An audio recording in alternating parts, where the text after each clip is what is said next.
अजय। ए काजल, का भइल? काहे रोवत तारू? तारा के लेवे खातिर कुछ जवान लोग आइल बाड़े। वो काहे बदे? वो लोग कहता रे कि ऊपर से ऑर्डर बा, तारा के जाए के पड़ी। ए पगली, एहर देखा।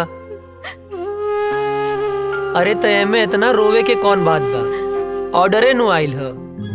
हम फौजी हैं। जब जब ऑर्डर आई हमके देश के रक्षा खातिर जाए के पड़ी। आई तो हमार फर्ज है। तो हम का हैं? का हमरा खातिर तार कोनो फर्ज नहीं खे? देखा काजल, देश से अपन तुलना मत करा। एक जवान के लिए पहला फर्ज होकर यह रहेला कि वो पहले अपने देश की रक्षा करे। तू हमार प्राण हो। तुहार हर सांस हमरे सांस में बसेला। एहर देखा, हमार ताकत बना, कमजोरी मत बना। बनबू ना? हंसा। जाके हमार वर्दी ले आवा।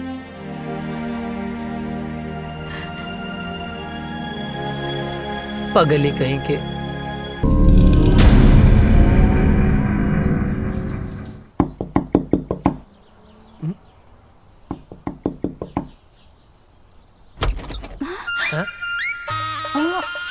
तू तू तू एजा? तू एजा? अरे लेकिन ये तो वर्मा चाचा के घर है ना? हाँ, उन्हीं के घर है। वो हमार बाबूजी हमें। अच्छा ठीक बा। हे पैर पिछले। काहे? पहली दफे घरे आए लोग। दहिना पैर आगे बढ़ावा ना।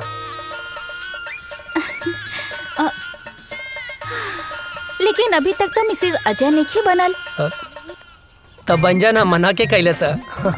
हम तक कब से तैयार हैं। हमरा के इतना सस्ता में पटावल आसान नहीं खे। तो दहेज दे के ले आए, बाकी लायम जरूर। यही घर में गांठ बांध ला। अरे अजय बेटा के बाबूजी, ये आपसे ना मिले आयल बाड़ी। अरे तो तू एजा का खड़ा बाड़ा? अंदर आवा बेटा। अरे काजल बेटी, प्रणाम चाचा जी। खुश रहा खुश रहा। अरे भीतर आवा। ना ना ना, वो तो बाबूजी आपके घरे बोलौले रहले ना। अच्छा? तो बस टाइम पे आ जाई, उहे बतावे खातिर आइल रहनी। हाँ ठीक बा, आ जाए भब। चल तनी, प्रणाम। खुश रहा। अरे रुका बेटी। हाँ अरे बुड़बक्के बाड़े का? हाँ बाबूजी। का कहले? अरे ना बाबूजी। हाँ हाँ ठीक बा, जाओ काजल के घरे छोड़ के आवा, जाओ। हाँ। चला। डरते तो हम अपने बाप से हैं। बाप ने परमिशन दे दिया तो क्या कहना।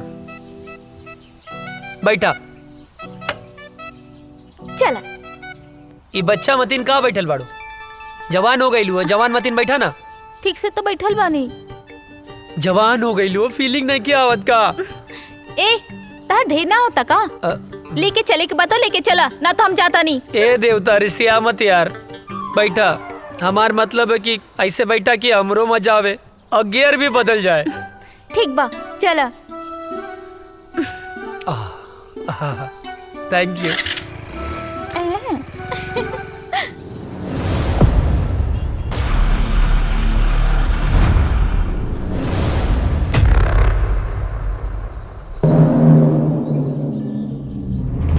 अस्सलाम वालेकुम। वालेकुम अस्सलाम। क्या खबर है? सारी तैयारियां हो चुकी हैं जनाब। इस बार हम लोग चूकेंगे नहीं। बस आपके हुक्म की देरी है। हमारे सारे जवान तैयार हैं हिंदुस्तान के सैनिकों का सर धड़ से अलग करने के लिए।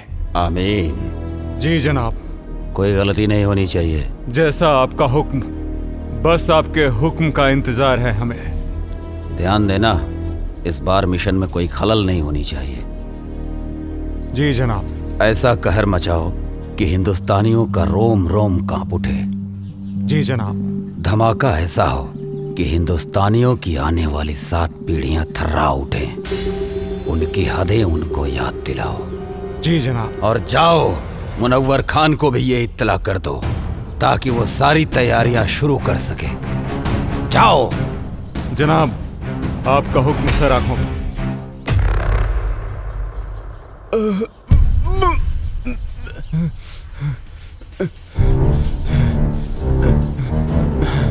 सलाम जनाब। इसको हमने इतना मारा लेकिन इसने फिर भी अपनी जुबान नहीं खोली। जनाब, हम तब से इसे बहुत बेरहमी से मार रहे हैं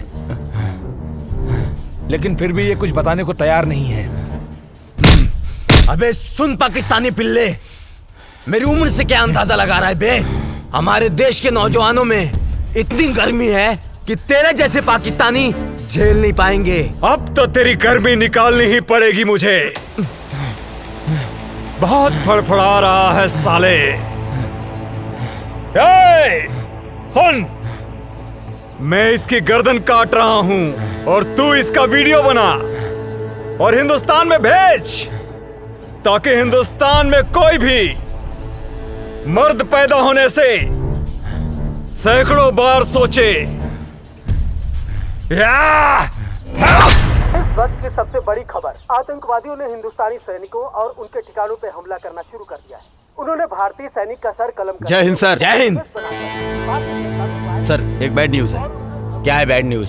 सर, अभी भी इंटेलिजेंस से खबर मिली है कि आतंकियों ने हमारे ठिकानों पर हमला करना शुरू कर दिया है। अच्छा, तुम लोग थोड़े होशियार रहो। वहाँ पे हम अपने और सैनिकों को लगा देते हैं। उन देशद्रोहियों को उनकी औकात दिखा देते हैं। It's order. ओके सर।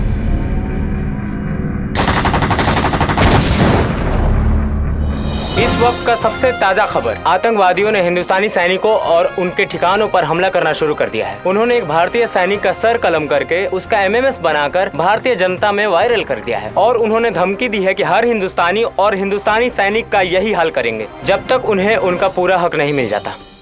सेना प्रमुख ने आर्मी को पूरी तरह अलर्ट रहने का आदेश दिया है। इस हमले का जिम्मेदार आतंकी संगठन प्रमुख अजहर पठान माना जाता है।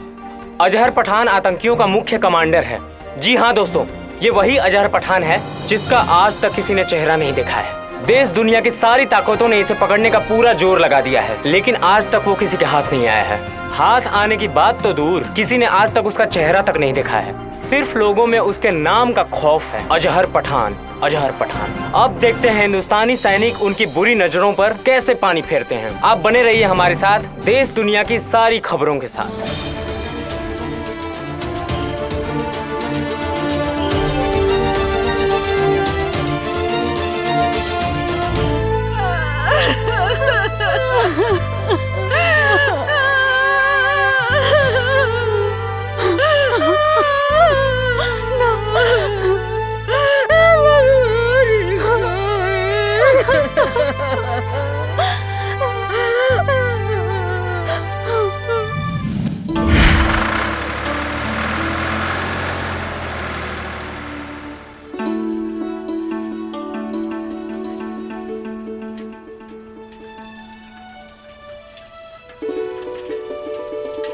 गुड मॉर्निंग भैया। Good morning. ये साइकिल किस लिए?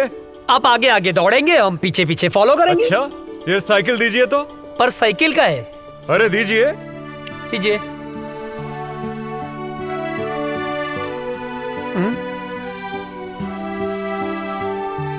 चश्मा दीजिए जरा। चश्मा पर काहे? अरे दीजिए। बुढ़ौती में जवानी सूझेला।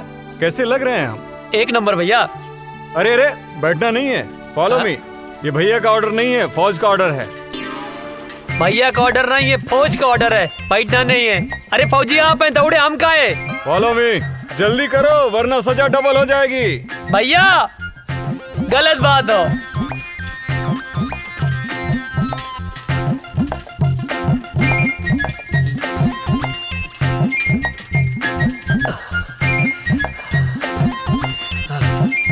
हम न दौड़ब ना जा, आगे हम थक गए नहीं। दौड़ो उठ के। तू ही जा, हम ना जा। अरे उठ जा, क्या पता कब देश को तेरे जैसे जवान की जरूरत पड़ जाए। हमके देश के काम ना आवे क्यों, तू ही काम आवा। अरे पगले, शरीर में फुर्ती रहेगी, ताकत रहेगी तो कभी भी किसी भी समय किसी को भी झाड़ सकता है। गांव में हमसे केहू ना भिड़ेला, जे भिड़ेला पटक के चाप देला। हाँ। अच्छा ठीक है, उठ जा भाई। आओ बैठो, बेवकूफ कहीं का। लो चश्मा अपना दी। चल बैठ। हमार भैया।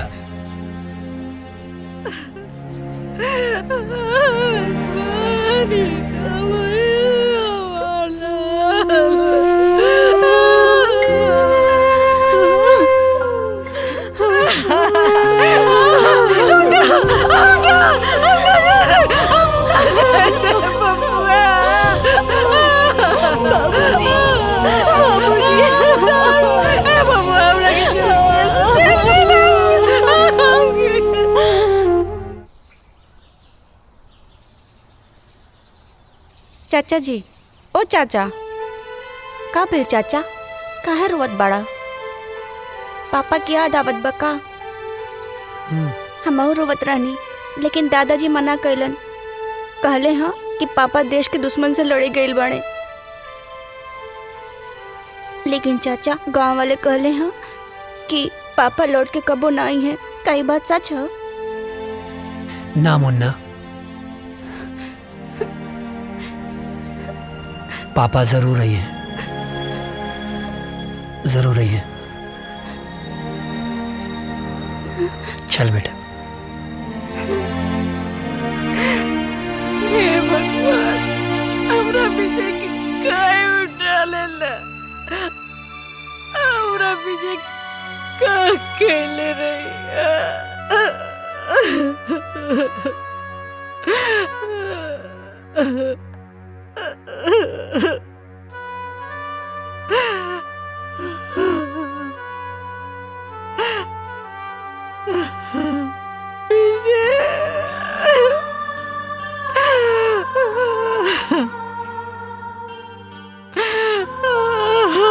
राम लखन की जड़ी टूट गई।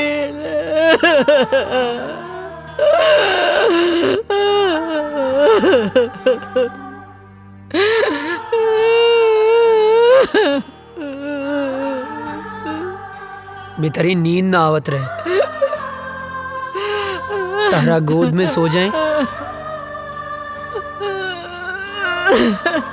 ये सब का हो गया बबुआ, ये सब का हो गया?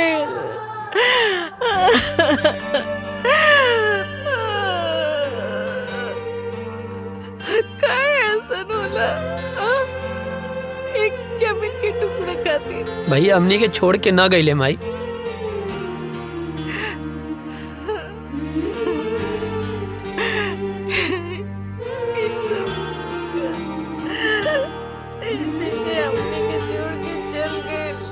ना, ना माई, भैया हमनी के छोड़ के ना गईले। वो तो हमनी के दिल में बाड़े, हमरे तोहरे ये पूरा देश के जनता के दिल में बाड़े माई। शहीद के शहादत पर ना आंसू ना बहावल जाला, तू आंसू मत बहावा।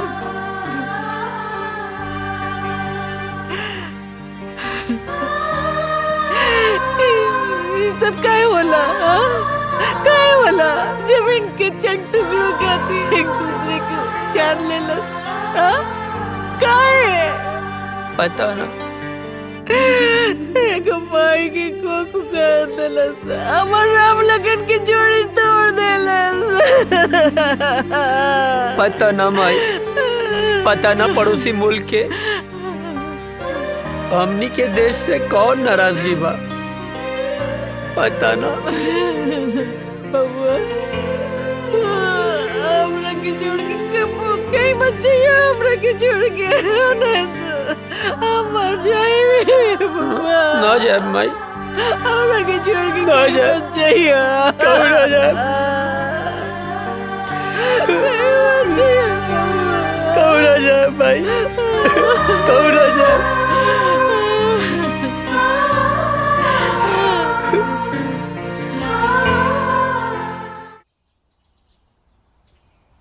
केहू बा चिट्ठी आयल हो, केहू बा चिट्ठी आयल हो, चिट्ठी आयल हो। हाँ आवतानी। हाय ली।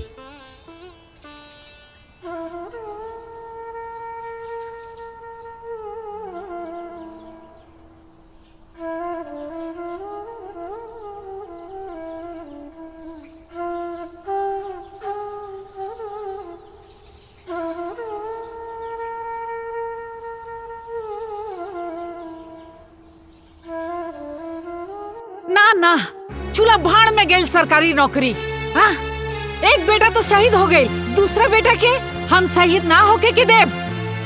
सरकार अपन नौकरी अपन पासे रखी, कह देता नहीं। हाँ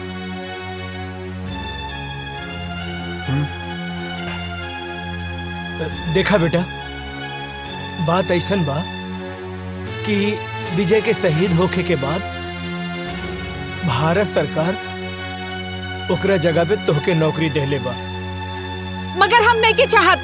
हाँ, विजय शहीद हो गई, ओकर नौकरी अजय के मिलल। अगर अजय शहीद हो जाए तो हम का करब? बोली। अजय के माई, तोहरा 2 गो बेटा बा, तब इतना सोच रहल बाड़ू। हाँ, अजय करी पूरा दुनिया माई बा, वो का सोचत हुई है? बोला, कहीं तहरा के भगवान 10 गो बेटा देले रहता नू तो खुद हम भेज देती अपने भारत माता के रक्षा करे खातिर। बुझाइल? बात करा ताड़ू। माई बैठा। अरे बैठ।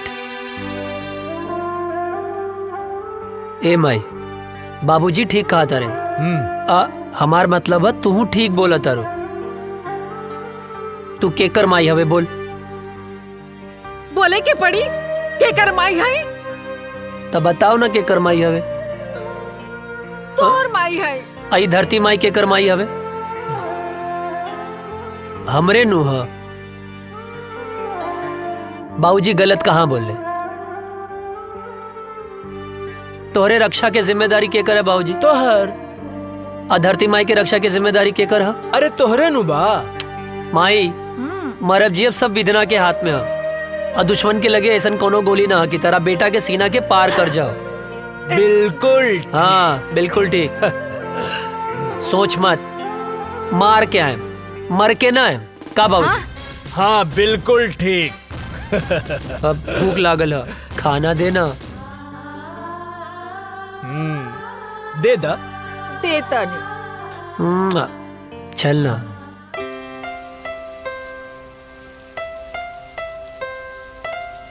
अजय, तोहार रेलवे में सिलेक्शन हो गई।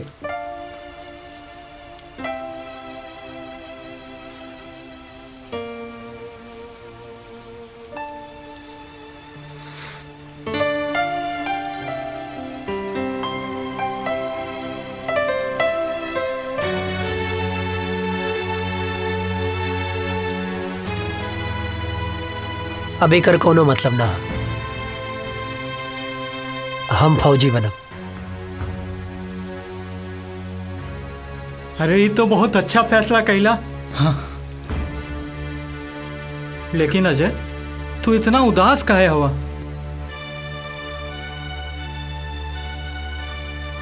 तोरा के विजय भैया के याद आवता ना?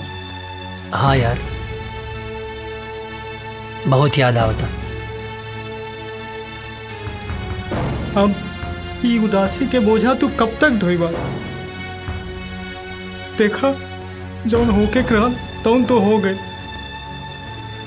शायद भगवान के यह मंजूर रहल। चाचा चाची, भौजी, भतीजा के समझावा, उनकर हिम्मत बना। अगर तू टूट जाइबा तो उन्हन के का होई? ठीक कहत वे यार। और उकाजल दिन रात तोरे याद में तड़पत बिया। तू तो फोन उठावे लेना। तू हमके अश्याम के फोन करेली बेर बेर।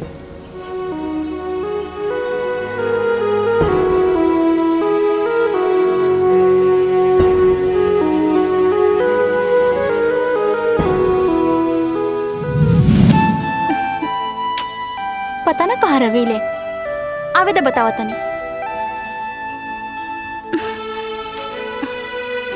काजल आ गई नहीं? आहा, बहुत बड़ एहसान कर दिया ला आके। मतलब ई कि हम पूरा 2 घंटा 20 मिनट से तार इंतजार कर रहल बानी। बात तो सही कहा तारू। का बात तो सही कहा तारू? हाँ, लेफ्ट राइट करके तो हमार प्यार दुखे लागल। पिराए लागल होई ना? हाँ, बहुत ज्यादा पिराता। और पता ना कहाँ पिराता। कहाँ पिराता? यहाँ यहाँ यहाँ और यहाँ यहाँ अरे यहाँ यहाँ यहाँ पिराता एजा का देखा तेरा यहाँ देखा। अब का बताएं, देख रहे हैं बड़ी फुर्सत से खुदा ने तुम्हें बनाया है। हाय, इतना हसीन मिट्टी कहाँ से लाया है?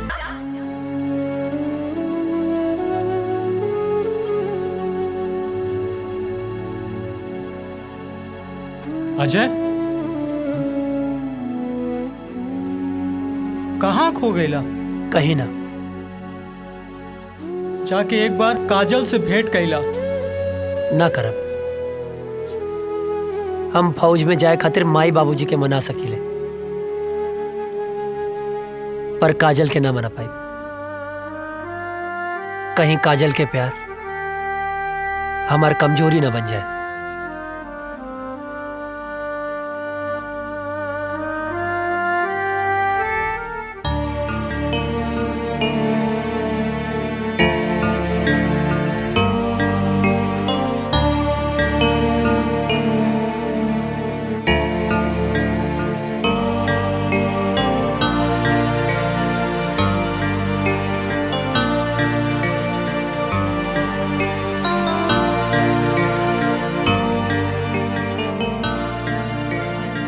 बबुआ,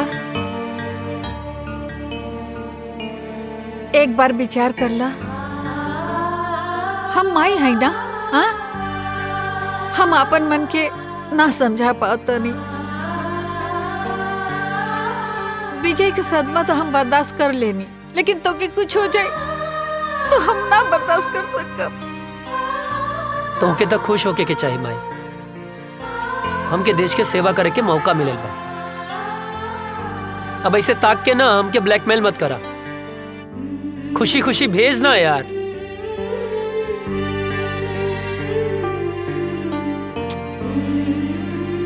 ठीक बा, तू जो भगवान तो रक्षा करी और हमारा आशीर्वाद हमेशा तोहर साथ रही।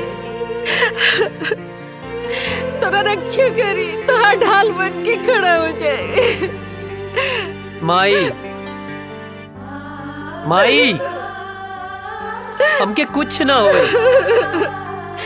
तो के कुछ हो जाए तो मर जाए। अरे हमके कुछ ना होई बाबा, यकीन करा। और जैसे तू माई बाड़ू वैसे धरती माई भी तो माई बाड़ी ना, हाँ? अब एकदम कुछ ना होई माई, हमके कुछ ना होई।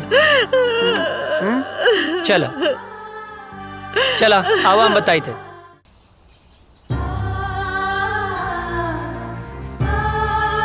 चलो खुश रहें बाबू।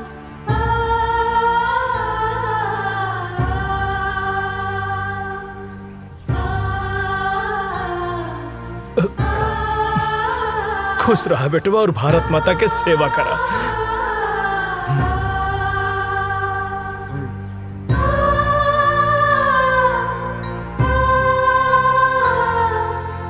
माई,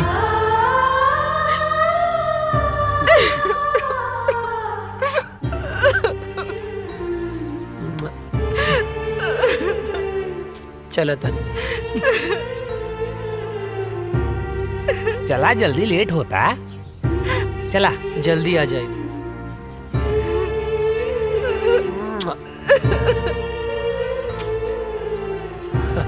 चलो श्याम, चला। चाचू, जय हिंद। जय हिंद।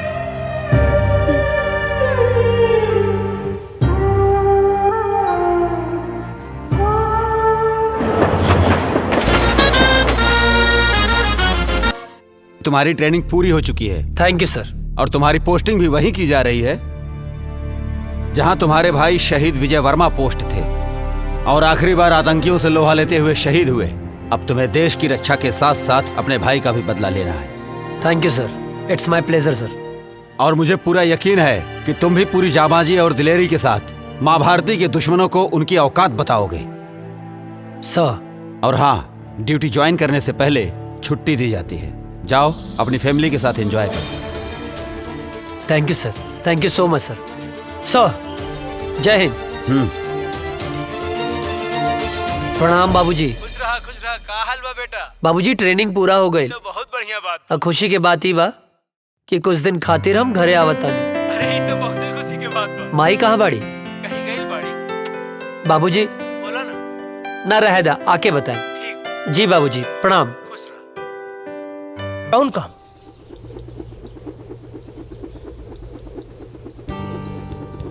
अरे ई ससुरवा सुतल बा, काम बन जाई। यस।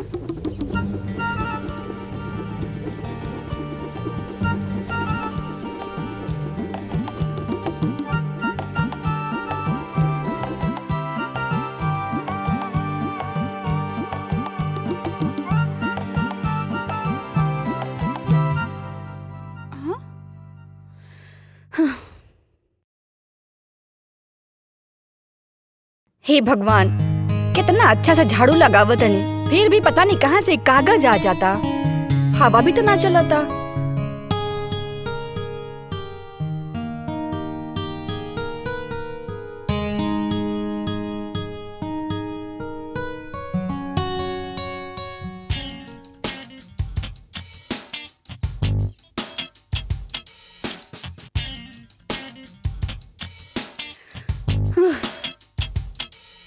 ई कहाँ से आ जाता? ई कुल तो साफ कर दिले रहनी अच्छे से।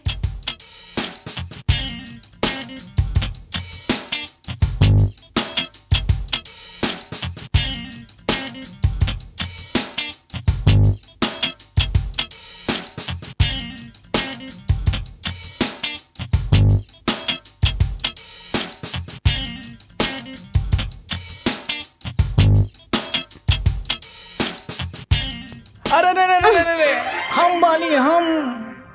तू काहे हमारे घर में चोर खाने घुस गइल बाड़ा? चोरी से? अरे हम तो सीना जोरी से आयल बानी हो, तो हाल बाबूजी से हाथ मांगे आयल बानी। अच्छा, त ई कूड़ा काहे फैलावतड़ा? तू समझल करा। धत, तू बड़ा ऊ बड़ा। लागत हमार जादू तोरा पे चल गइल बा हो। जब ऐसे पीछे पड़ब राजा, तब जादू चलिए जाई। हमके यही दिन के बहुत दिन से इंतजार रहल। अरे कविता, कहाँ मारू? अरे जल्दी से एक गिलास पानी तो लेके आवा बेटा। बोल ना। अरे अच्छा यार, छूट जाते हैं। हाँ ठीक बा, हम गमला में छूट जाए। हाँ। अरे कविता, कहाँ बाड़ू? अरे हम काहे छुपे? अरे हम तो तोहर बाबूजी से तोहर हाथ न मांगे आइल बानी। धीरे धीरे बाबूजी जाग गई बड़े। अच्छा, एक तरह हाथ मंगवा ना, तब बाबूजी हम दोनों जाने के काटती हैं। अरे बिटिया का करत तारू, जल्दी लिया हुआ पानी। तू चिंता ना करा, हम तोहर बाबूजी के समझा ना ले।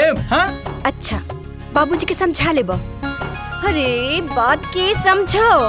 एगो आदमी ना घर में घुस आइल रहे और बाबूजी ओकरा के ना मार मार के आज वो टूटल टांग लेके बाजारे में भीख मांगता।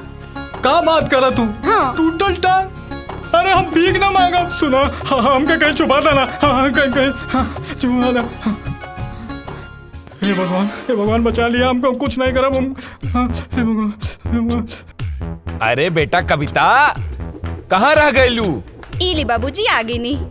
का बिटिया, काहे इतना देर लगा देलू पानी लावे में? अरे बाबूजी गिलास धोवत रहनी है। अरे बाप रे, इतना सुंदर लड़की के ऐसा राक्षस ऐसा बाप। हे भगवान बचा लिया। अरे हम 100 किलो के लड्डू चढ़ा दे, प्लीज हमके बचा लिया। हमारे हाथ पैर टूटे वाला बा। हम भगवान, हम कबो पीछा नहीं करब। भगवान बचा लाना। हम जिंदा हमके बचा लो भगवान, बचा लो।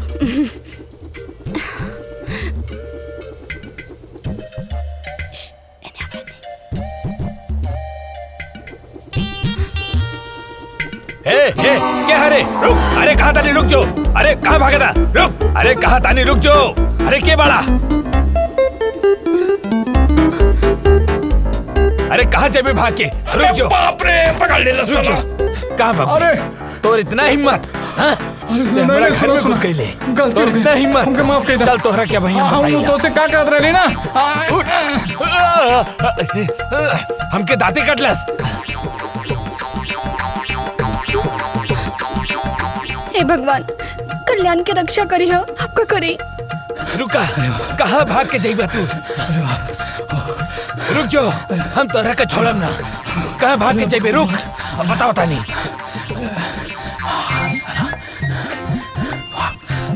भाग भाग जल्दी भाग।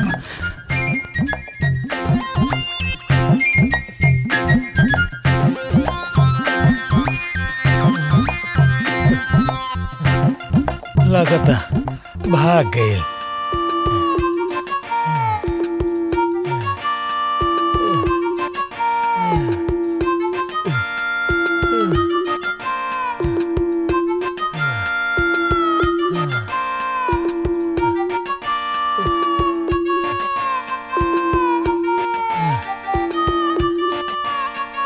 लगता भाग गए।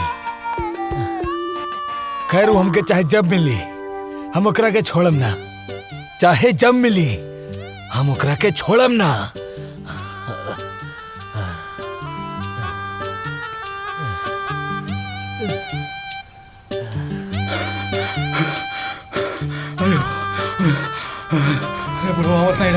अरे रुक बे। कहाँ थे बे तुम? तुम्हारे चक्कर में हम सारा गांव घूम लिए बे। अरे राम, कहानी बाद में बताए, पहले घर चलो। पहले बताओ कहाँ थे बे, नहीं तो चढ़ा देंगे। अरे यार चला ना यार। चवन्नी मुस्की। अरे यार चल ना यार। इन्हें से काहे निकले बे? अरे तो यार चल बे यार यहाँ से। चल। आया बाबा, बच गई ली। जय हो भगवान। आज छोड़ दिए बे, आगे नहीं छोड़ेंगे। पसीना छुड़ा। ओ गोरे गलिया वाली से, तिरछी अखियां वाली से नैना चार हो गइल। का बताई तो से यरवा रे। मार खाने से बच गए बेटा आज तुम, वरना लाज जूता मुंह का हाथ सब पड़ जाता। गोरी गलिया वाली से, तिरछी अखियां वाली से नैना चार हो गइल। का बताई है का भाई? पर भइल का रह रे? का करत रहली हम? अरे वो सब हम बाद में बताई। सरऊ मुहूर्त देख के बताइबा। हाँ। अरे बट ये सब तोहार बतिया अच्छा नहीं लगेला। अरे पनिया से बचाएंगे बस। का बताई तो से यरवा रे, हमरा प्यार हो गए। तो बताओ ना, मारत काहे बाड़े? चुप कर, खाना खाइबे? हाँ। ए माई, दूजे के खाना लेके आओ, हमरे साथे बुक्कड़ भी आइल बा। हाँ। फेमस हो गई ले बे। अच्छा। हाँ, हाथ धो ले।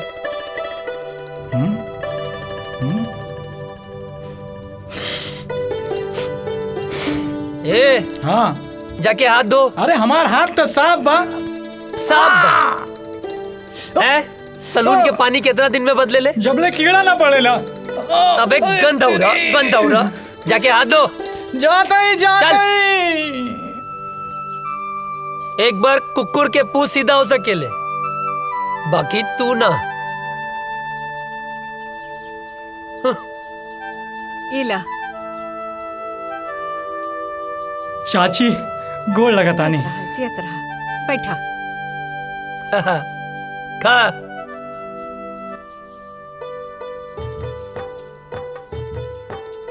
ए चाची, हम तो ठीक बानी, बाकी हमार बड़की भौजी कहाँ बानी? माई के गेल बाड़ी। हाँ, यही से तो खाना हमके पकावे के पड़ता। तनी अजय के समझावा, हाँ, जल्दी से ब्याह कर ले। हमरो के हाथ पटावे वाली चाहिए ना।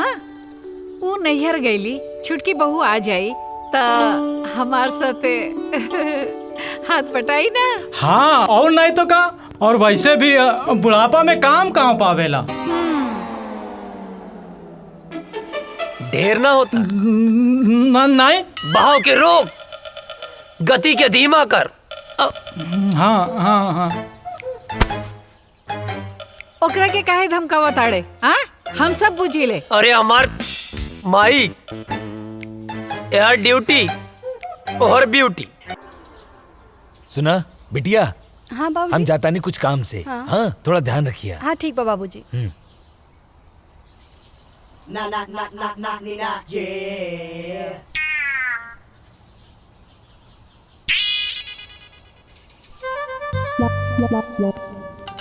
हमके कविता से मिलले बहुत दिन हो गए बा। आज जाके कविता से मिलब। हाँ बढ़िया मौका बा, जाता नहीं।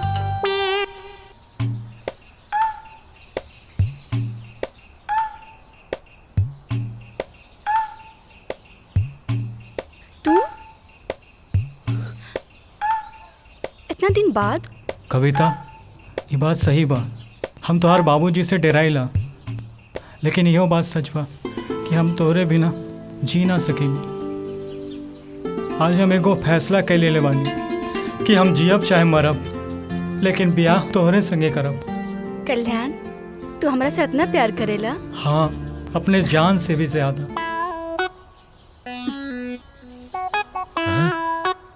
तोहरा के जान ही देवे के पड़ी।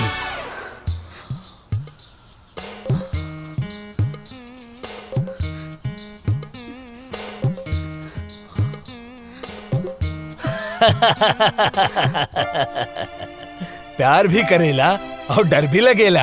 हाँ? हम दरअसल देखे के चाहत रानी कि तू हमरा बिटिया के सच्चा प्यार करेला कि नहीं। काहे से कि जे सच्चा प्यार करेला ना, ओकरा में हिम्मत अपने आप आ जाला। और आज हम बहुत खुश बानी कि तू सच्चा प्यार करेला और हिम्मत दिखौला। अब हम निश्चित हो गए बानी कि तू हमार बिटिया के ध्यान रखबा, ओकरा प्यार करबा। अरे अरे जुग जुग जिया बाबूजी। तेरी अखा का यो काजल कर देता है मैनू घायल।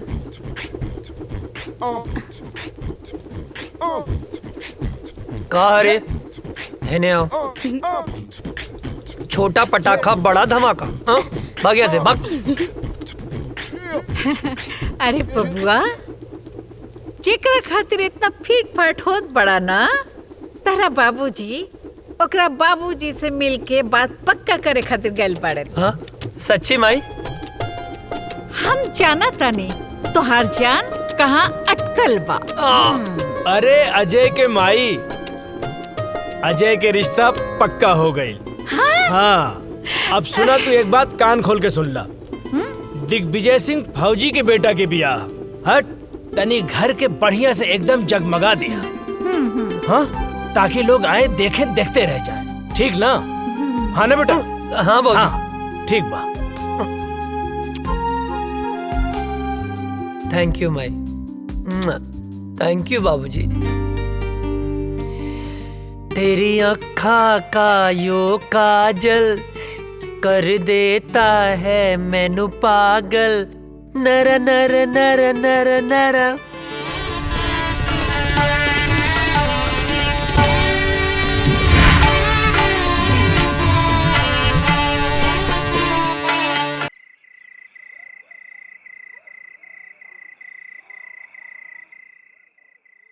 अजय, अजय। ए काजल, का भइल? काहे रोवत तारू? तारा के लेवे खातिर कुछ जवान लोग आइल बड़े। वो काहे बदे? वो लोग कहता रे कि ऊपर से ऑर्डर बा, तारा के जाए के पड़ी। ए पगली, एहर देखा। अरे तय में इतना रोवे के कौन बात बा? ऑर्डरे नु आइल ह। हम फौजी हैं। जब जब ऑर्डर आई हमके देश के रक्षा खातिर जाए के पड़ी। आई तो हमार फर्ज है। तो हम का हैं? का हमरा खातिर तार कोनो फर्ज नहीं खे? देखा काजल, देश से अपन तुलना मत करा। एक जवान के लिए पहला फर्ज होकर यह रहेला कि वो पहले अपने देश की रक्षा करे। तू हमार प्राण हो। तुहार हर सांस हमरे सांस में बसेला। एहर देखा, हमार ताकत बना। कमजोरी मत बना, बनबू ना। हंसा, जाके हमार वर्दी ले आवा।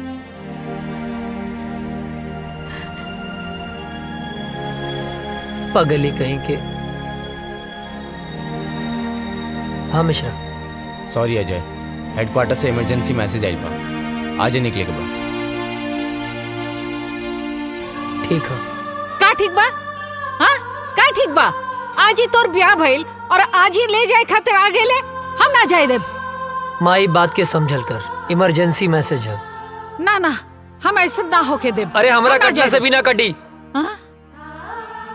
बाबूजी समझावा माई के, आज हिंदुस्तान के तरह बेटा के जरूरत बा, समझाई ना बाबूजी। का समझाई? अजय के माई जेकर बेटा फौज में होला ओकर माई बाप के करेजा पे पत्थर रखे के पड़ेला। हंस के विदा करा बेटा के, हंस के घर वापस आई। समझल कर माई, हम फौजी हैं, हर बात पे रोल धोल ठीक ना होला। चला विशाल। अजय,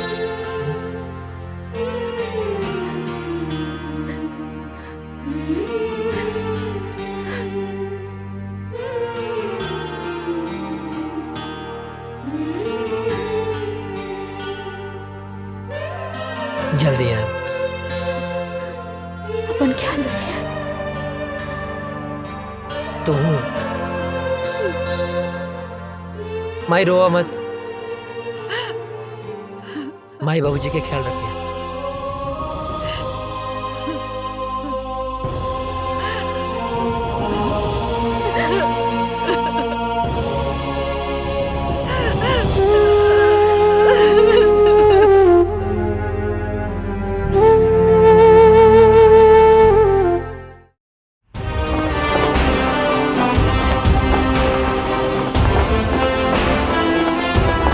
गांव का सफर कैसा रहा अजय? बहुत अच्छा सर।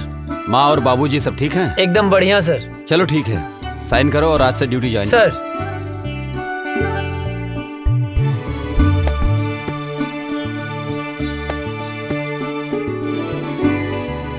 जय हिंद।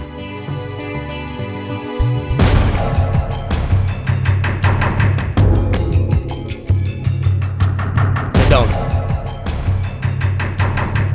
सर, अचानक इमरजेंसी मीटिंग बुलाने का मकसद? अभी अभी गुप्त सूत्रों से पता चला है कि ये पाकिस्तानी आतंकवादी हमारे देश के खिलाफ साजिश कर रहे हैं। सर, वो घुस चुके हैं तो पकड़े भी जाएंगे सर। और वो एक बड़े प्लान के साथ गुजरात, राजस्थान और कश्मीर के भीड़ भाड़ वाले इलाके में बमबारी करने वाले हैं। बहुत जल्द वो लोग उस प्लान को अंजाम देने वाले हैं। वो किसी भी हद तक जा सकते हैं। जी। और आश्चर्य की बात यह है कि हमारे देश के ही कुछ लोग उनकी हेल्प कर रहे हैं। हमें चौकन्ना रहना होगा।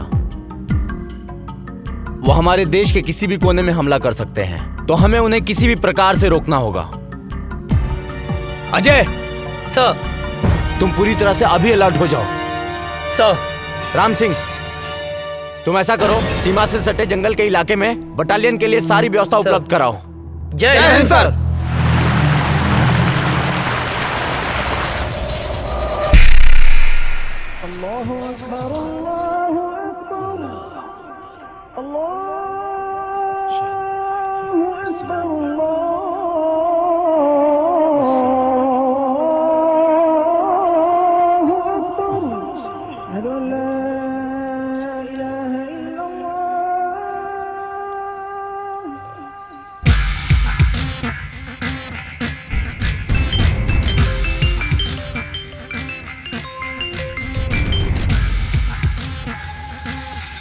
जी बॉस, हुक्म कीजिए। धारा 370 खत्म होने से हमारे सिपाहियों के इरादे कमजोर तो नहीं हो रहे हैं? नहीं बॉस, हमारे इरादे तो और भी पुख्ता हो गए हैं। वाह।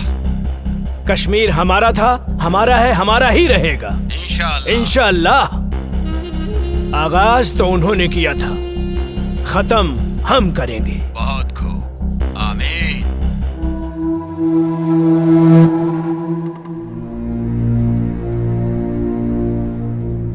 अस्सलामुअलैकुम भाईजान। वालेकुम अस्सलाम। हैदर कहाँ है? आ रहा है। सलाम वालेकुम भाईजान। वालेकुम अस्सलाम। हैदर, हाँ भाईजान, क्या हाल समाचार है? आर्मी में एक नया नौजवान ऑफिसर आया है, अजय वर्मा। ये वही विजय वर्मा का छोटा भाई है। विजय वर्मा भी आया था हमारे मंसूबे पर पानी फेरने के लिए। उसको तो हमने जहन्नुम में पहुंचा दिया। लग रहा है इसको भी इसके भाई के पास पहुंचाना पड़ेगा। अरे हम लोगों का तो बस एक ही मिशन है, कश्मीर की आजादी और पूरे हिंदुस्तान की बर्बादी। और इन हिंदुस्तानियों को हमारी ताकत का एहसास होना चाहिए। कश्मीर पाकिस्तान का पाक हिस्सा था जो हमसे धोखे से छीन लिया। हमारे शरीर में खून नहीं, बारूद है, बारूद। जो हमसे टकराएगा उसके चिथड़े उड़ जाएंगे। हमारे जीने का मकसद है कश्मीर की आजादी। नारे तकबीर, अल्लाहू अकबर, नारे तकबीर, अल्लाहू अकबर, नारे तकबीर, अल्लाहू अकबर।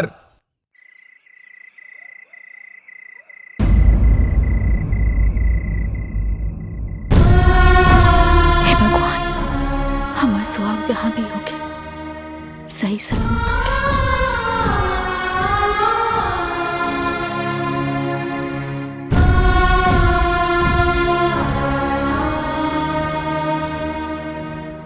हे देवी मैया, हमारे बेटा की हिम्मत और हौसला दी। दुश्मनों के इरादे और मजबूत होते जा रहे हैं और अभी पता चला है पाकिस्तान के कुछ आतंकवादी हमारे देश में घुसने की कोशिश कर रहे हैं। हमारी सुरक्षा एजेंसियों द्वारा पता चला है कि कल परसों तक वो हमारी सीमा के अंदर होंगे। उनकी प्लानिंग हमारे यहां बम ब्लास्ट करने की है।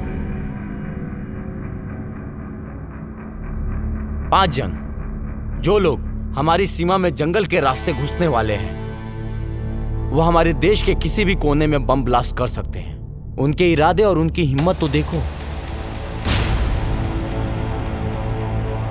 अभी भी इतना कुछ होने के बावजूद पाकिस्तानी आतंकवादी यहां आके हमारे देश में आतंक मचाना चाहते हैं, और वो भी एक बड़े प्लान के साथ। हमें इनके सहारे उस इंसान तक पहुंचना है जो इस खेल का मास्टरमाइंड है। उसे जिंदा पकड़ना होगा ताकि वो किसके कहने पे, किसके इशारे पे ये सब कर रहे हैं। इसलिए इस मौके को हमें हाथ से नहीं निकलने देना है। अगर हम लोग इस बार कामयाब हो गए तो जीत हमारी पक्की है। सर, आर यू रेडी? सर।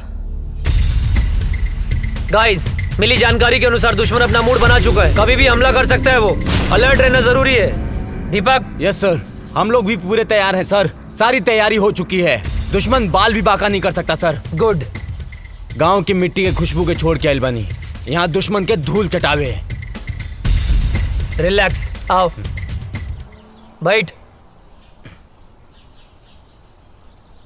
तेरे गांव के बाद से गांव की याद आ गई।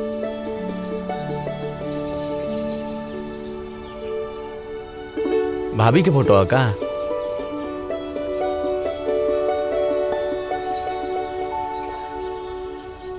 हमरे सुकून के फोटो। सर सर सर, कहाँ खो गई नी? अपना सुकून के लगे, अपना गांव में। रिक्वेस्ट बा सर एगो। का बोला? हमके गाँव में जाए के बा सर। अच्छा ना? लइका भइल बा सर। ओह, बधाई हो। थैंक यू सर। सर, बड़े साहब से कह के थोड़ा छुट्टी दिलवा दी ना। छुट्टी मिल जाए तो की छुट्टी। खुश? मुनव्वर, अब बॉर्डर क्रॉस करने का वक्त आ गया है। हिंदुस्तान की सीमा में घुसने के बाद के सारे इंतजाम हो चुके हैं। बस तुम्हें बॉर्डर क्रॉस करते वक्त सावधानी बरतनी होगी। चारों तरफ हिंदुस्तानी सैनिक गश्त करते रहेंगे। बहुत संभल कर चलना होगा। हिंदुस्तान में हमारे लोग तुम्हारा इंतजार कर रहे हैं। बस तुम्हारे वहां पहुंचने की देरी है। मुझे तुम पर पूरा भरोसा है। तुम वहां पहुंचने के बाद अपने काम को अंजाम जरूर दोगे। इस बार हम काफिरों को सबक सिखा कर रहेंगे। खुदा हाफिज।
चलो आओ, आ जाओ।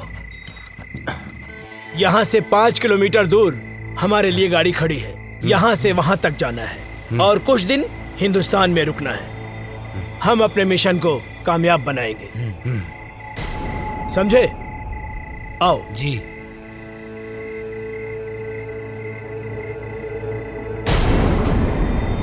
इस तरफ से आ जाओ।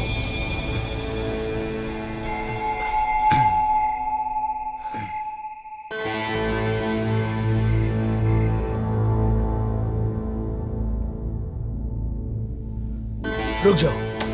अब यहाँ से ना 500 मीटर दूर हिंदुस्तान की सीमा शुरू हो रही है। हमारी सीमा यहीं खत्म होती है और वहां पे हमारे लोग हैं। वहां जाने के बाद हम अपने लोगों के साथ मिल जाएंगे। आप लोगों को संभल कर चलना है, धीरे से, ठीक है? चलो, एकदम सबको चौकन्ना रहना है क्योंकि यहाँ पर सैनिक गश्त हमेशा करते हैं। जी जनाब। सबकी नजरों से बचते बचते हमें आराम से धीरे धीरे चलना है, ठीक है? अब चलो।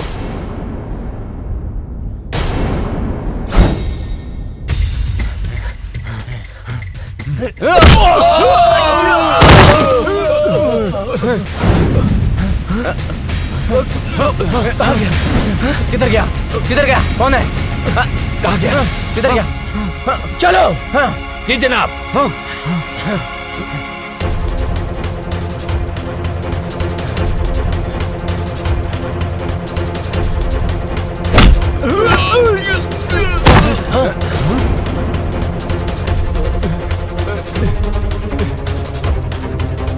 चलो चलो चलो चलो, हम अपनी सीमा में चलते हैं। आओ आओ जल्दी।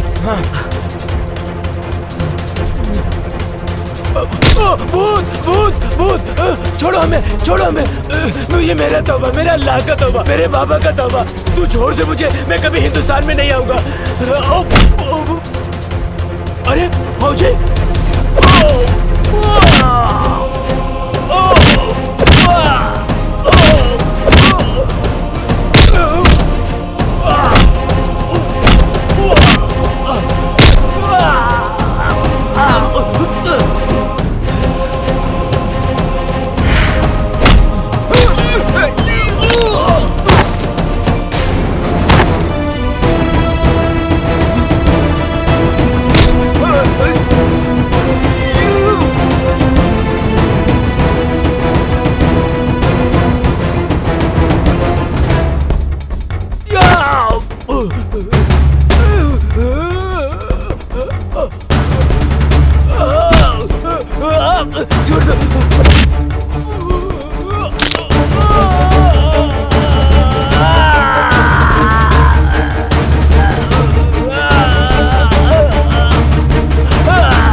हिंदुस्तान जिंदाबाद बोल। जिंदाबाद।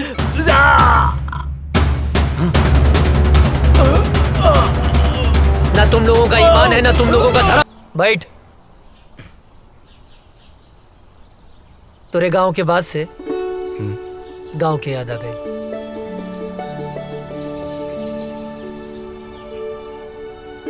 भाभी के फोटो है का?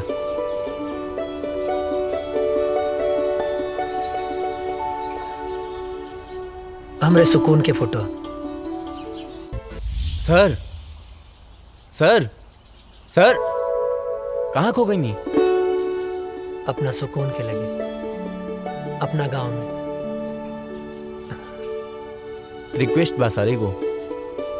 का बोला? हमके गाँव में जाए के बा सर। अच्छा ना? लइका भइल बा सर। ओह, बधाई हो। थैंक यू सर। सर, बड़े साहब से कह के थोड़ा छुट्टी दिलवा दी ना। छुट्टी मिल जाए तो की छुट्टी। खुश? मुनव्वर, अब बॉर्डर क्रॉस करने का वक्त आ गया है। हिंदुस्तान की सीमा में घुसने के बाद के सारे इंतजाम हो चुके हैं। बस तुम्हें बॉर्डर क्रॉस करते वक्त सावधानी बरतनी होगी। चारों तरफ हिंदुस्तानी सैनिक गश्त करते रहेंगे। बहुत संभल कर चलना होगा। हिंदुस्तान में हमारे लोग तुम्हारा इंतजार कर रहे हैं। बस तुम्हारे वहां पहुंचने की देरी है। मुझे तुम पर पूरा भरोसा है। तुम वहां पहुंचने के बाद अपने काम को अंजाम जरूर दोगे। इस बार हम काफिरों को सबक सिखा कर रहेंगे। खुदा हाफिज।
चलो आओ, आ जाओ। यहाँ से 5 किलोमीटर दूर हमारे लिए गाड़ी खड़ी है। यहाँ से वहां तक जाना है और कुछ दिन हिंदुस्तान में रुकना है। हम अपने मिशन को कामयाब बनाएंगे, समझे? आओ जी।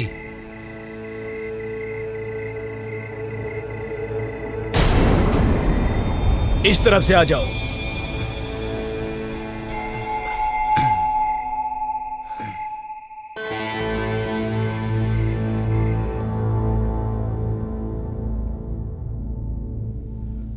रुक जाओ। अब यहाँ से ना 500 मीटर दूर हिंदुस्तान की सीमा शुरू हो रही है। हमारी सीमा यहीं खत्म होती है और वहां पे हमारे लोग हैं। वहां जाने के बाद हम अपने लोगों के साथ मिल जाएंगे। आप लोगों को संभल कर चलना है, धीरे से, ठीक है? चलो, एकदम सबको चौकन्ना रहना है क्योंकि यहाँ पर सैनिक गश्त हमेशा करते हैं। जी जनाब। सबकी नजरों से बचते बचते हमें आराम से धीरे धीरे चलना है, ठीक है? अब चलो।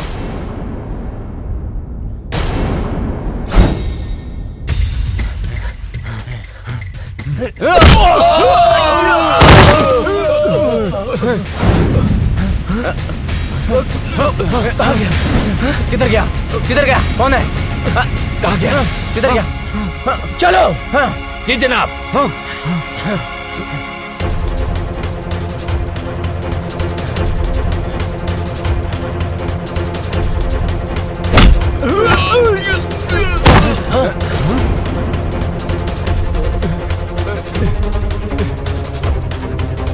चलो चलो चलो चलो, हम अपनी सीमा में चलते हैं। आओ आओ जल्दी। भूत भूत भूत, छोड़ो हमें, छोड़ो हमें। ये मेरा तौबा, मेरा अल्लाह का तौबा, मेरे बाबा का तौबा। तू छोड़ दे मुझे, मैं कभी हिंदुस्तान में नहीं आऊंगा। अरे फौजी,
हिंदुस्तान जिंदाबाद बोल। जिंदाबाद।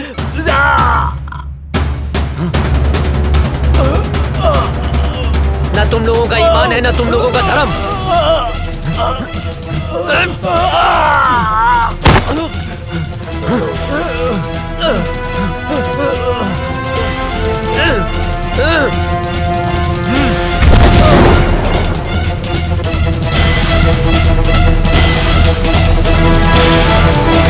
अभी अभी खबर सामने आई है कि आतंकवादियों और हिंदुस्तानी सैनिकों का आमना सामना हुआ है, जिसकी वजह से कुख्यात आतंकवादी मुनव्वर खान हिंदुस्तान की गिरफ्त में आ चुका है। जी दोस्तों, हिंदुस्तानी सैनिक पहले से अलर्ट थी और जैसे ही कुख्यात आतंकवादी मुनव्वर खान हिंदुस्तान के सीमा में प्रवेश किया, वैसे ही बहादुर सैनिक अजय वर्मा ने अपनी जान की बाजी लगाकर उनका मुकाबला किया, जिस वजह से खूंखार आतंकवादी मुनव्वर खान पकड़ा गया। दुख की बात यह है कि उस मुठभेड़ के बाद से ही अजय वर्मा का पता नहीं चल पा रहा है। खूंखार आतंकवादी मुनव्वर खान से पूछताछ जारी है और अभी भी लापता अजय वर्मा को ढूंढने का प्रयास किया जा रहा है।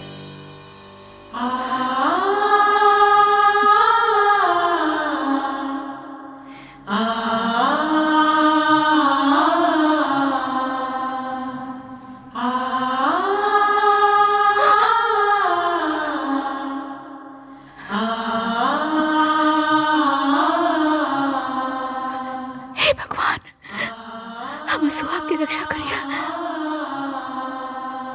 एक दिल दहला देने वाली खबर सामने आई है, अजय वर्मा शहीद हो चुके। जी हाँ, सेना प्रमुख के द्वारा बयान जारी किया गया है कि मुनव्वर खान के साथ मुठभेड़ में ब्लास्ट हुआ था, जिसके बाद से ही अजय वर्मा का कोई पता नहीं चल पा रहा है। ब्लास्ट की जगह से कुछ सामान बरामद हुए हैं, जो सामान अजय वर्मा का बताया जा रहा है। इसी से अनुमान लगाया जा रहा है कि अजय वर्मा शहीद हो चुके हैं। इससे पहले आतंकवादियों के द्वारा मुठभेड़ में अजय वर्मा के बड़े भाई भी शहीद हो चुके थे। अजय वर्मा को ढूंढने की बहुत कोशिश की गई, लेकिन कुछ पता नहीं चल पा रहा है। ब्लास्ट वाली जगह से अजय वर्मा के कुछ सामान मिले हैं, जिससे ये अनुमान लगाया जा रहा है कि अजय वर्मा शहीद हो चुके हैं। आप लोगों को एक जानकारी और दे दूं, कुछ ही दिन पहले आतंकवादियों के द्वारा हुए हमले में अजय वर्मा के बड़े भाई शहीद हो चुके थे। अब अजय वर्मा की इस खबर से पूरा देश शोक में डूबा हुआ है। सोचिए, अजय वर्मा के माँ बाप के दिल पे क्या बीत रहा होगा, जिनके दोनों जवान बेटे देश की रक्षा करते करते शहीद हो चुके हैं। अभी कुछ ही दिन पहले अजय वर्मा की शादी हुई थी। उनकी नई नवेली दुल्हन, जिसके हाथ से मेहंदी के रंग भी नहीं छूटे थे, बेचारी विधवा हो गई। जरा सोचिए, उस शहीद के विधवा के दिल पर क्या बीत रहा होगा। शोक प्रकट करते हुए सेना प्रमुख ने वीर शहीद अजय वर्मा को श्रद्धांजलि दी और उन्होंने बताया कि अजय वर्मा के इस शहादत को पूरा देश नमन करता है। और सेना प्रमुख ने यह भी बताया है कि मुनव्वर खान के पकड़े जाने पर आतंकवादियों के सारे मंसूबों पर पानी फिर गया है। अभी मुनव्वर खान से पूछताछ जारी है। पूछताछ में बहुत ही अहम सुराग मिलने की आशंका है। आप लोग बने रहिए हमारे साथ देश दुनिया की नई खबरों के लिए। तब तक के लिए जय हिंद। आतंकवादियों ने भारत पर फिर हमला किया, जो काफी तादाद में थे।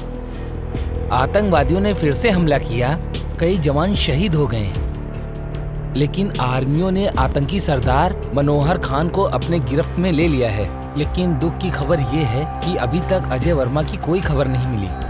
बम के धमाके को देखते हुए ये अंदाजा लगाया जा रहा है कि देश के लिए लड़ते लड़ते वो शहीद हो गए। दिग्विजय भैया के बड़ लड़का पहले ही शहीद हो गए रहल। अजय ही रहल परिवार के आधार, वो शहीद हो गई। अब उनके परिवार पे का बीती। दिग्विजय भैया के दिल पे पहाड़ टूट गई। मिल गई शांति, मिल गई शांति ना। हम पहले मना करत रहनी कि हमरा बेटवा के ना भेजी, मगर हमार केहू बात मानी तब ना।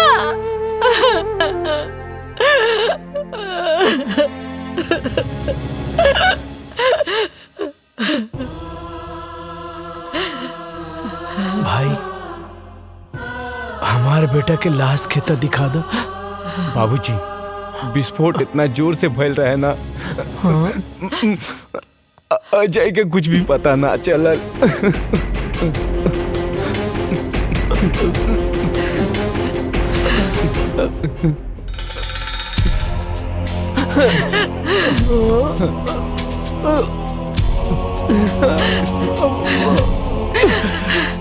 मिल गई शांति, मिल गई ना। हमार बंस के आखिरी दिया बुझ गई। माई, का भइल? इतना काहे रोता रू? और ये फोटो पर माला? हाँ? बहू, हमार बेटा अजय देश के खातिर शहीद हो गए। ना बाबूजी, ना। ये का कहा तनी आप? हाँ? ऐसा नहीं क्या हो सकत? हाँ? माई, देखा, तू रोआ मत। हाँ? अजय जिंदा हवन, तू काहे रोत बाड़ू? हाँ? अरे, तोहर माता फिर गेल बा का? हाँ? अपन जिंदा बेटा के शोक मनावत तारू? हाँ? कहा तानी कि जिंदा बाड़े? हाँ? देखा, हमारा अजय के धड़कन सिर्फ हम महसूस कर सकता नहीं। हाँ? हमरा के इनका धड़कन महसूस हो रहा बा। नहीं मान सकत अजय जिंदा हुवन।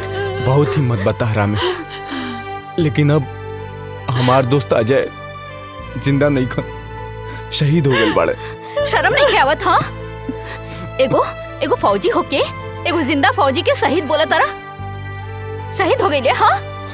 ना, वो शहीद नहीं खन हो सकत। कोनो दुश्मन के बम या गोली में इतना ताकत नहीं खे कि हमार सुहाग के हमरा से छीन ले। हाँ? माई, देखा, तू रुआ मत। हाँ देखो, तू शांत हो जा। हाँ अजय आई है, जिंदा हुए अजय, वो जिंदा हुए, जिंदा बड़े। हाँ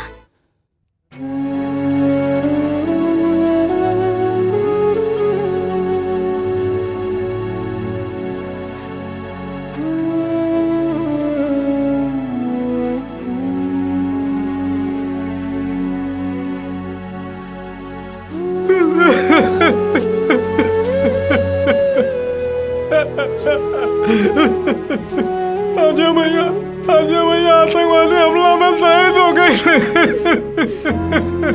कल्याण मत रो, काहे कि ये भगवान की मंजूर रहे। भगवान इतना निर्णय कैसे हो सकेले?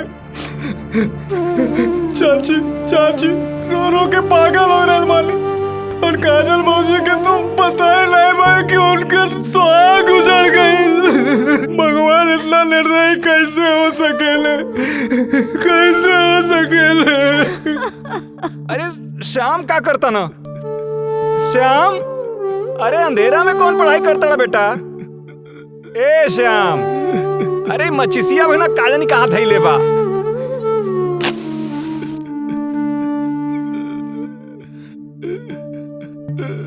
अरे इधर रोता श्याम, का भइल बेटा? काहे रोता ना बेटा? का भइल? का भइल का? वो अजय बोलत रहे कि आतंकवादी हम तोहरा के ना छोड़ब, तो ओकरा के ना छोड़े के चाहत रहे ना, तो हमके काहे जोड़ के चल गइल? हम तो ओकर यार रहनी ना, गद्दार थोड़ो है जो हमके छोड़ के चल गए। बेटा तू ठीक कह रहल बाड़ा बेटा। बेटा मत रो बेटा, हम तुम्हारे साथ बानी बेटा, हम तुम्हारे साथ बानी बेटा, मत रो बेटा, चुप रह बेटा, शांत हो जा।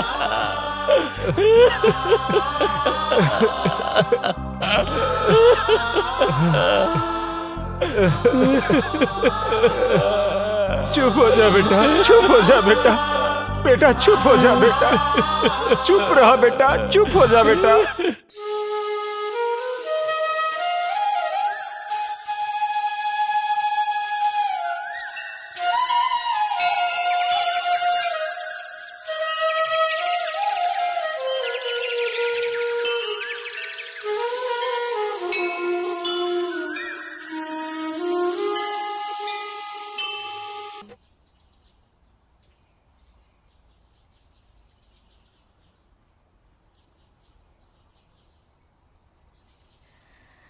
बहू, ई तू का कर रहल बाड़ू बहू? अरे अजय अभी दुनिया में नहीं के, भगवान के उहे मर्जी रहे। अजय नेखन मरल बाबूजी, हमरा के पूरा विश्वास बा वो जहाँ भी हुई है हमारी मांग के सिंदूर उनका के खींच के ले आई। अजय के भाई तू ही समझावा बहू के। बेटी बाजी, हमरा के विश्वास बा वो जिंदा हुए। हाँ बेटी, सब ठीक हो जाएगी, भगवान पे भरोसा रखा, सब ठीक हो जाएगी। रउआ बिल्कुल ठीक कहा तानी। देखी रउआ जैसन उचित समझी वैसन करी, हमरा कौनो एतराज नहीं के। चला काजल। कहाँ? बिटिया अभी तहार उम्र ही का बा, ये पहाड़ जैसी जिंदगी कैसे कटबू तू? यही से हम फैसला कैले बानी कि हम तोहार दूसर बियाह करब। सुना बहू, बाबूजी के कहल तू मान ला, अभी तो बहुत जिंदगी पड़ल बा। आखिर बहू अकेले तू कब तक रहबू? कब तक? का बाबूजी बोझ लगता नहीं का बात कर रहल बारू बेटी? अरे बेटी तू हमार बात समझे के कोशिश करा। एक तो धन भाग हमार की तू हमरे घर में बहू बन के आयलू। हम कोनो आँख के काजल ना है कि आंसू के साथ बह जाई। अजय के नाम में हम अपन रूह, धड़कन सब कुछ कर देले बानी। हम अपन अंतिम सांस ले उनका इंतजार करब। हमार बात समझे की कोशिश करा।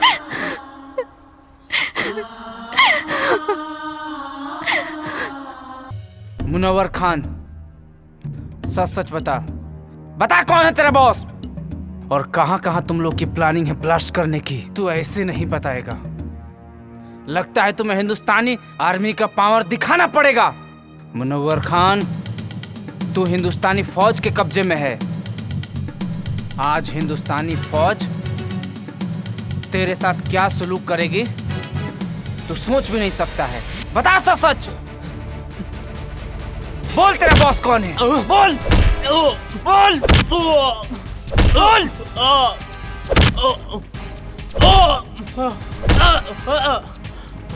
बोल कौन है बॉस तेरा? ए फौजी, तू ना चाहे मेरी जान ले लेगा ना, तो अभी नहीं बता सकता मैं, समझा? मैं कुछ नहीं बता सकता, मैं मर जाऊंगा लेकिन नहीं बता सकता, समझा? तू ऐसे नहीं मानेगा, तुझे 3rd डिग्री देना ही पड़ेगा।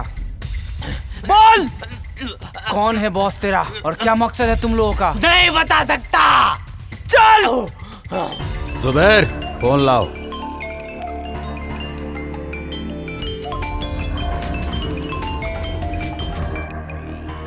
अजहर। जी जनाब। उन्होंने मुनव्वर खान को गिरफ्तार करके हमारे लोगों में और उबाल भर दिया है। जी जनाब। अब हम उन्हें उनकी औकात दिखा कर रहेंगे, उन्हें एक पल भी नहीं बख्श सकते हम। अब हमें खौलते हुए खून से नहीं, ठंडे दिमाग से काम लेना होगा। अजय वर्मा और उसका भाई हमारे ही किए हुए हमले में शहीद हुए थे। जी जनाब। दोनों भाई हिंदुस्तान और हिंदुस्तानी मीडिया के लिए हीरो हैं। अब हमें लोगों के इस इमोशन को अपना हथियार बनाकर मुनव्वर खान को छुड़ाना पड़ेगा। जी जनाब। हम उसकी माँ को किडनैप करके पाकिस्तान लाएंगे और फिर हिंदुस्तान की फौज और सरकार को, जी जनाब, अपनी इज्जत बचाने के लिए मुनव्वर खान को छोड़ना ही पड़ेगा, नहीं तो लोग सड़कों पर आ जाएंगे। सलाम अलैकुम।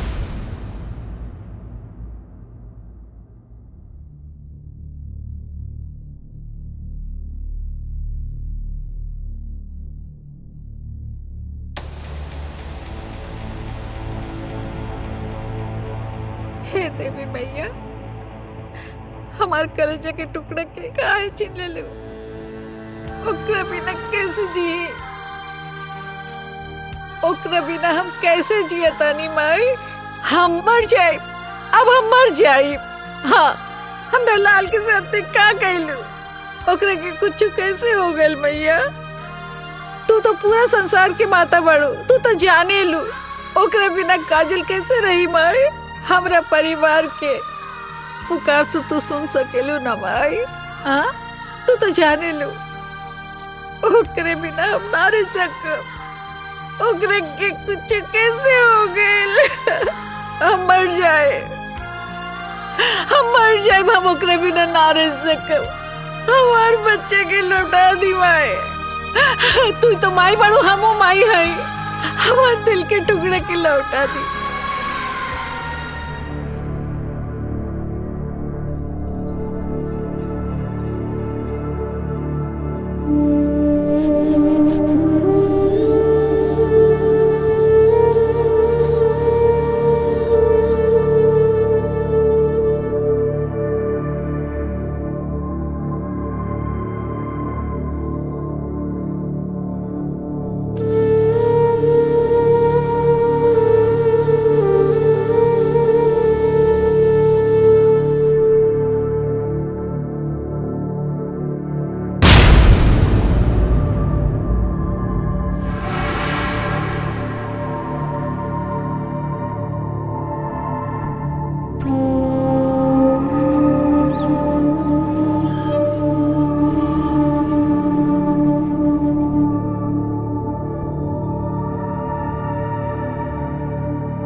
ये कौन जगह?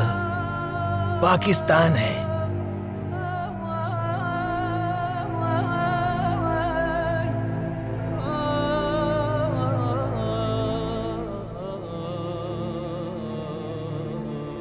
हम यहाँ कैसे हैं? कल मैं जंगल गया हुआ था तो वहां पर मैंने देखा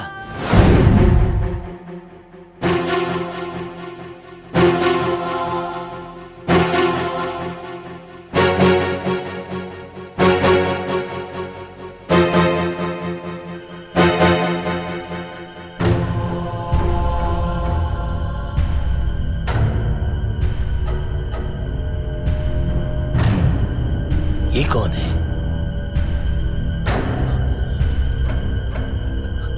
ये तो ऐसा लगता है जैसे हिंदुस्तानी है।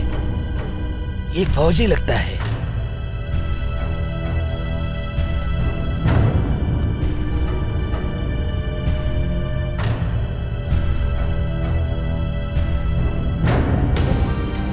इसे हमें बचाना होगा।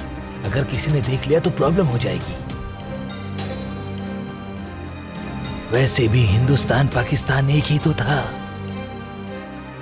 कुछ लोगों ने इसको बांट दिया। या अल्लाह। 6 महीना बाद भी हमके होश आ गए। अबले हम जिंदा हैं। जरूर कोनो खास मकसद है। हमरे वतन के साथ साथ हमार माई और काजल भी हमारे इंतजार करत हुई हैं। हमके जल्द से जल्द अपने वतन लौटे के पड़ी।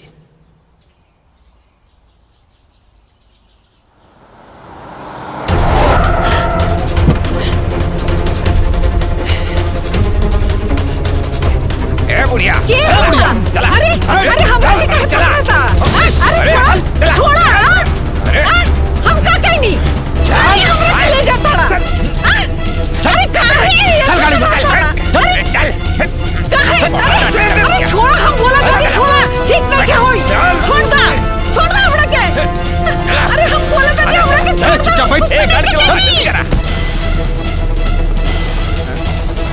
अरे छोड़ा हमरा के। हमरा क्या के हो? अरे हमरा के छोड़ा। चुप कर। बेहोश करेगा। अरे चुप कर।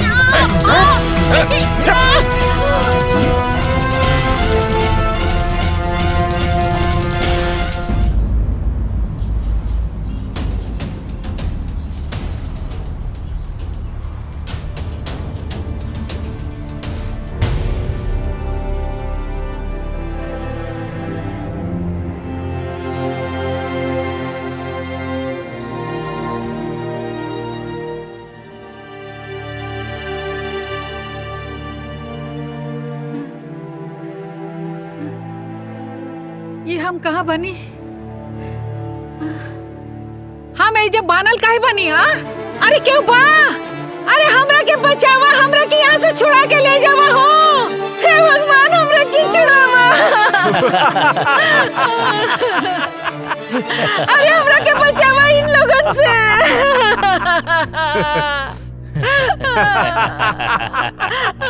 क्या रे क्या बड़ा तू लोग? काहे क्या हमरा के यहाँ ले आल बड़ा? का कहीं बनी तोरी के? चुप बुढ़िया। बताता हूँ कि तुझे क्यों लाया हूँ यहाँ। तुम्हारे दोनों बेटों को अपने आदमियों से मरवाया था मैंने।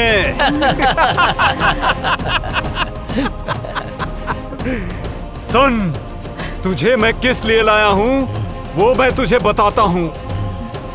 तुम्हारे हिंदुस्तान के आर्मी ने हमारी टीम के कमांडर मुनव्वर खान को गिरफ्तार करके अपने हिंदुस्तान के जेल में बंद कर रखा है, जिसकी वजह से सारा प्लान हमारा फेल हो रखा है। और उसे ही छुड़ाने के लिए हमने तुझे किडनैप करवाया है आज, क्योंकि तेरे परिवार से पूरे देश की भावना जुड़ी हुई है। ये बुढ़िया सुन, अगर 24 घंटे के अंदर अंदर मुनव्वर खान को हिंदुस्तान सरकार ने नहीं छोड़ा तो हम तुम्हारे साथ जो करेंगे ना, उसे देखकर सारे हिंदुस्तानियों की रूह कांप जाएगी।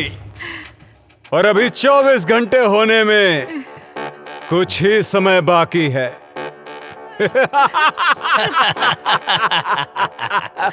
इधर वक्त खत्म हुआ और तुम्हारा वीडियो वायरल।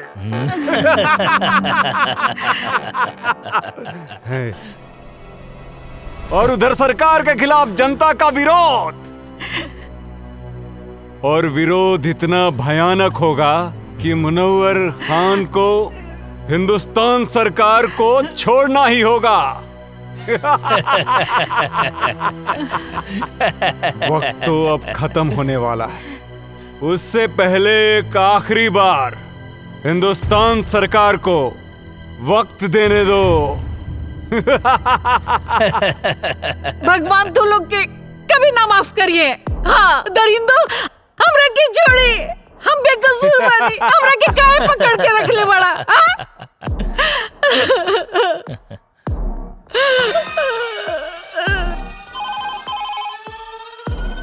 हेलो, कौन? कैप्टन, क्या हुआ? कब छोड़ रहे हो मुनव्वर खान को? वक्त का ख्याल करो। तुम्हारे पास अब सिर्फ 30 मिनट बचे हुए हैं। और सुन, अगर इन 30 मिनट में तूने हमें कोई सूचना नहीं दी तो तू सोच भी नहीं सकता है कि अजय वर्मा की मां के साथ क्या क्या हो सकता है। बकवास बंद करो। क्या सबूत है कि शहीद अजय वर्मा की मां तुम्हारे कब्जे में है? ले सुन, हमरी खातिर कोनो समझौता मत करिए। और हाँ, मैं आखिरी बार बता रहा हूँ, वो वीडियो तेरे हिंदुस्तान की पूरी मीडिया में वायरल कर दूंगा मैं। ठीक है, हमें गृह मंत्री जी से बात करनी होगी। मत छोड़िए मुनव्वर खान के। चुप बुढ़िया, बहुत चपड़ चपड़ करती है। जय हिंद सर। सर, आतंकियों ने मुनव्वर खान को छुड़ाने के लिए शहीद अजय वर्मा की मां को किडनैप कर लिया है। जल्दी एक्शन लेना पड़ेगा सर। जब तक मैं न कहूं कोई कदम मत उठाना। ओके सर। इस मसले का हल सोच समझ के करना पड़ेगा। और हाँ, इसकी जानकारी लीक नहीं होनी चाहिए। मेरे अगले कॉल आने तक का इंतजार करो। ओके सर। जय हिंद सर। हेलो अजहर, क्या खबर है? जी हुजूर। हिंदुस्तानी फौज कब रिहा कर रही है मुनव्वर को? जनाब, अभी कोई खबर नहीं आई है मुनव्वर खान को छूटने की। फिक्र मत करो, खबर जरूर आएगी, क्योंकि वो बुढ़िया हमारे कब्जे में है। इस बुढ़िया को हम लोगों ने बांध के रखा है। अगर मुनव्वर खान को नहीं छोड़ा तो हम लोग आगे की कार्रवाई शुरू करेंगे। बहुत खूब, सारे सिपाहियों को चौकन्ना रखो, बस हम भी वहाँ पहुँच ही रहे। हमें आपका इंतजार है।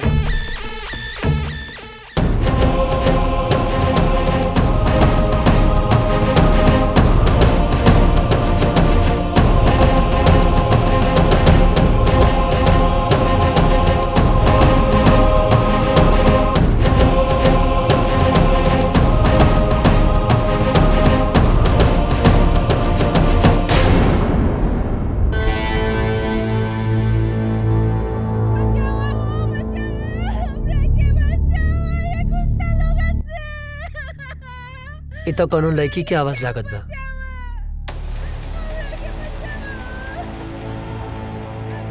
ना, हमें चक्कर में ना पड़ सकीला, न तो ये लोग के पता चल जाए कि हम इंडियन हैं।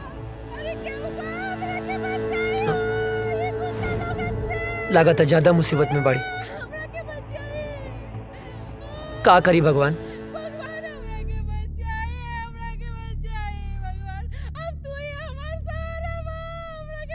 केहू के भी बहन बेटी हो सकेले, ओकर रक्षा करब हमार फर्ज है, हमार फर्ज है। हमरा मदद करी, हमरा के बचाए। इतना माई बाड़ी, हमरा के बांध के रखल बा, हमरा के बचाए।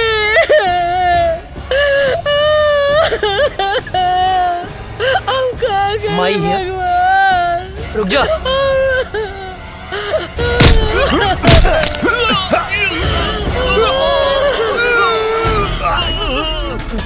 अजय!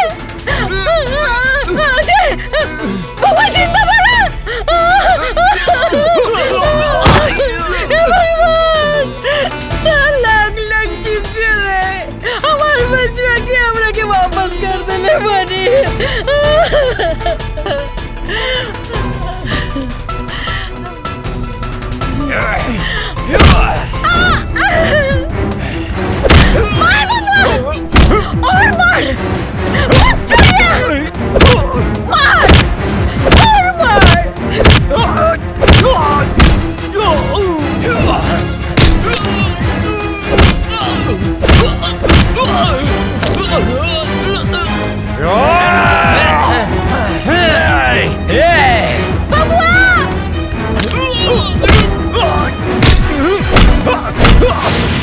विजय के ये लोग मर ले रहे बबुआ।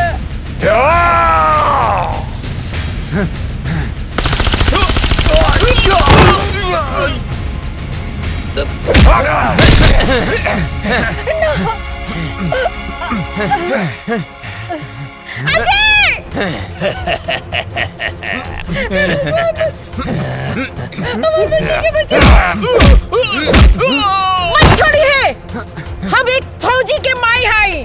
मार बेटा, इन्हीं के छोड़िए मत।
बिना वजह छेड़ते नहीं, और कोई हमें छेड़े तो उसे छोड़ते नहीं।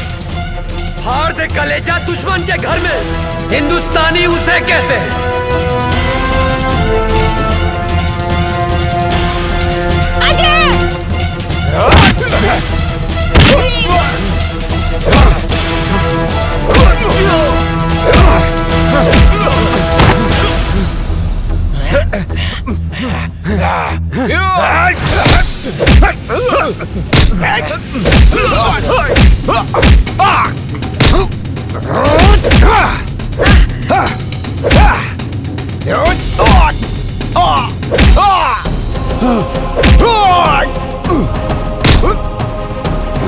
जब हम तुम्हें नहीं छेड़ते तो तुम क्यों छेड़ते हो?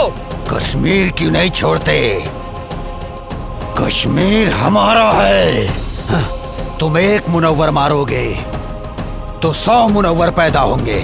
तुम एक मुनव्वर मारोगे तो लाख पैदा होंगे। लाख!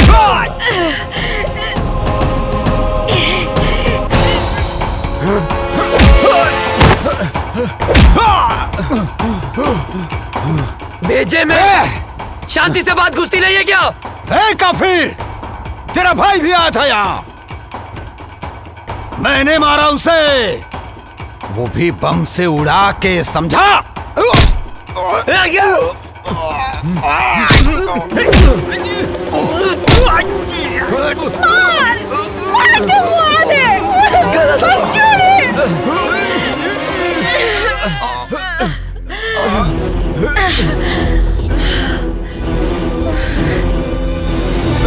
तुझे क्या लगा मेरे भाई भाई को मार के सांस बंद कर दूंगा तेरी, जान ले लूंगा तेरी, तेरे इसी पाकिस्तान में मार डालूंगा तुझे। हिंदुस्तानी हूँ मैं, अजय, हिंदुस्तानी हूँ मैं, हिंदुस्तानी। अजय,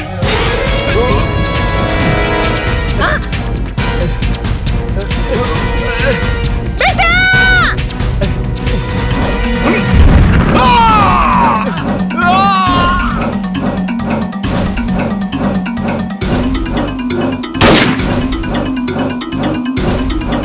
माई, ए माई, माई, ए माई, ए माई उठना, देखना तोर बेटा आ गया माई। ए माई उठना माई, आँख खोलना।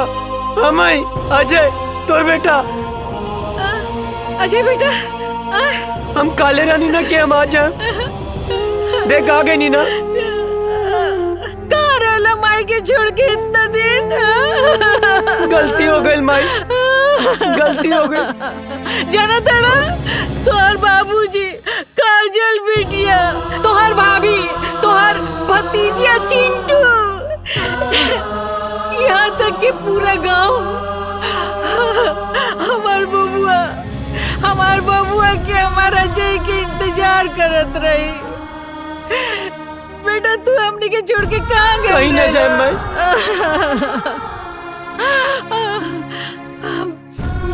चला चला घर चला। हाँ माई। काजल बिटिया तो हर इंतजार चला करत उठा। रही। जना तड़ा।